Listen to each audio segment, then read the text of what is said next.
জীবন আমাদের বড্ড ক্ষণস্থায়ী। আমরা আজ আছি কি কাল নেই, কোন মুহূর্তটা আমাদের জীবনের শেষ মুহূর্ত হবে সেটা কিন্তু আমরা কেউই জানি না। তাই ভুল, রাগ, অভিমান সব কিছু যেটা ক্ষমার যোগ্য সেটাকে অবশ্যই ক্ষমা করে দিতে হবে। দিয়ে নিজের মানুষগুলোর সাথে, ভালোবাসার মানুষগুলো, প্রিয় মানুষগুলো, আশেপাশের মানুষগুলোর সাথে খুব সুন্দর সময় কাটাতে হবে। উপভোগ করতে হবে সুন্দর সুন্দর মুহূর্তগুলোকে। কারণ না জানে কখন কে ছিটকে যাবে তার তো ঠিক নেই। তখন আর সেই সময়গুলো ফিরে পাওয়া যাবে না। সব কিছু তুমি ফিরে পাবে। জীবনে টাকা পয়সা আজ আছে কাল নেই। হয়তো তোমার একদিন অনেক টাকা হবে, কিন্তু তোমার জীবনে সেই সময়টা থাকবে না। তাই সময় থাকতে কিছু কিছু জিনিস উপভোগ করে নিতে হয়, যেটা অসময় হয় না। তুমি 70 বছর বয়সে তোমার হাতে একটা সোনার বালা ভালো লাগবে না, যেটা তোমার এই 12 মানে ধরো 20 বছর কি 30 বছর কি 40 বছর মানে যৌবনে যেটা ভালো লাগবে। তাই যখন যেটা শখ পূরণ করার সাধ্য মতন, নিজেদের সাধ্য মতন সেটুকুনি করে নিতে হবে।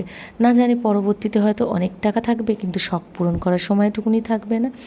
আর ভালোবাসার মানুষগুলোর সাথেও তাই সুন্দর মুহূর্তগুলো কাটিয়ে নিতে হবে। কখন কি ছিটকে যাবে তখন আফসোস থেকে যাবে সারা জীবনের জন্যে। তাই জন্যে ভালোবাসায় থাকো, ভালোবেসে থাকো, সব্বাইকে ভালো রেখে থাকো। আর কিছু কিছু ক্ষেত্রে তো বিকল্প থাকে, আমরা তো সবার সঙ্গে সমানভাবে ভালো থাকতে পারি না। কিছু কিছু মানুষ থাকে যাদের সঙ্গে আমাদের একেবারেই মানে অ্যাডজাস্ট হয় না, তখন আমাদের কী হয়, তখন আলাদা আলাদা থাকতে হয়। তবে কি তার ভালো আমি চাইবো না? সে আমারটা না চাক, আমাকে তার ভালো চাইতে হবে। সে ভালো থাকুক, সুস্থ থাকুক, জীবনে এগিয়ে যাক, তার মতন করে সে সুন্দর সময় কাটাক, ভালো থাকুক, এটা অবশ্যই চাইতে হবে। কারণ দুদিনের জীবন, এত রাগ অভিমান পুষে কী হবে? সবাই তো কাছের লোক, ভালোবাসার লোক। হয়তো সাময়িক রাগ অভিমান থাকতেই পারে, কিন্তু তা বলে কি তাকে ফেলে দেওয়া যায়? হয়তো সময় আবারও তাদের কাছে নিয়ে আসবে, এটাই হতে পারে।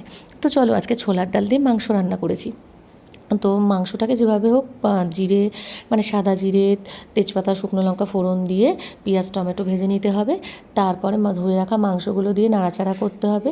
তারপরে মাংসগুলো তো ভেজে নিতে হবে। তারপরে যা যা মশলা করে রেখেছিলাম, পেঁয়াজ, আদা, রসুন, ধনে, জিরে, তারপরে টমেটো, তারপর গোটা গরম মশলা সব কিছু দিয়ে মশলাটা করে নিয়ে তার মধ্যে হলুদ আর কাশ্মীরি লঙ্কার গুঁড়ো দিয়ে রেখেছি। কষানোর সময় মিট মশলা দিয়েছি। তারপরে তো একটু চিনি দিয়ে দিতে হবে অ্যাডজাস্টেবল করার জন্য স্বাদটাকে। শেষে ঢাকা চাপা দিয়ে রান্না করার পর মানে ছোলার ডালটা দিয়ে দিতে হবে কষা মাংসের মধ্যে। তারপরে নাড়াচাড়া করে আবারও একটু করতে হবে। তারপরে একটু 1 কাপ মতন গরম জল ওর মধ্যে দিয়ে দিতে হবে, মানে ওই প্রেশার কুকার ধুয়ে দিয়ে। তারপরে হলো বেশ কষানো টষানো হয়ে গেল। তারপরে ওর মধ্যে দিয়ে দিতে হবে ঘি, গরম মশলা। দেখতেই পেলে আমি কীভাবে করেছি, গল্পর ছলে বললাম বলে পুরোটা একদম সেমভাবে বলতে পারলাম না। ঘি, গরম মশলা দিয়ে ঢেকে রাখলেই রান্না হয়ে যাবে। তো কেমন লাগলো অবশ্যই কমেন্ট করে জানিয়ে। টাটা।